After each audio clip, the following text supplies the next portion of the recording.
Control S.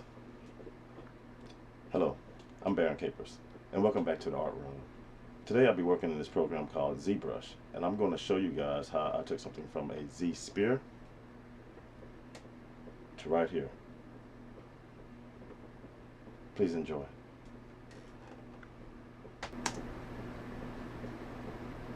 So here we have the program ZBrush.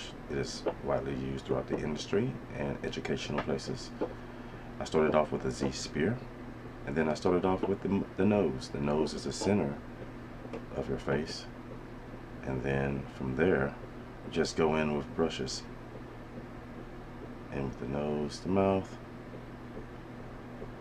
little details, ears, chin, so on and so forth.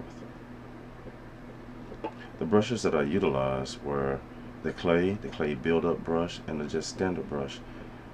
You can also utilize the move tool.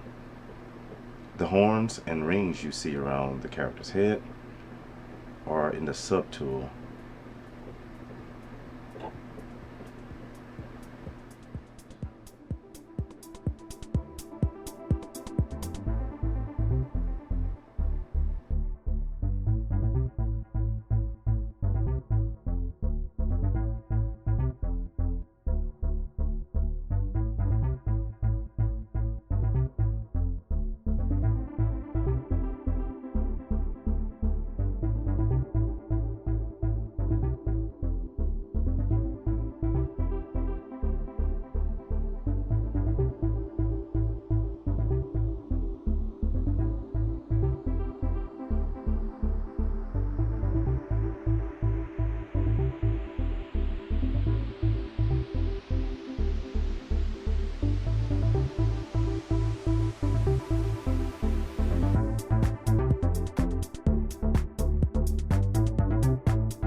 So that was the sculpting process, and this is the end result.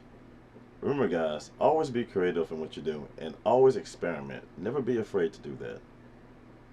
Thank you for watching the video. Enjoy the day.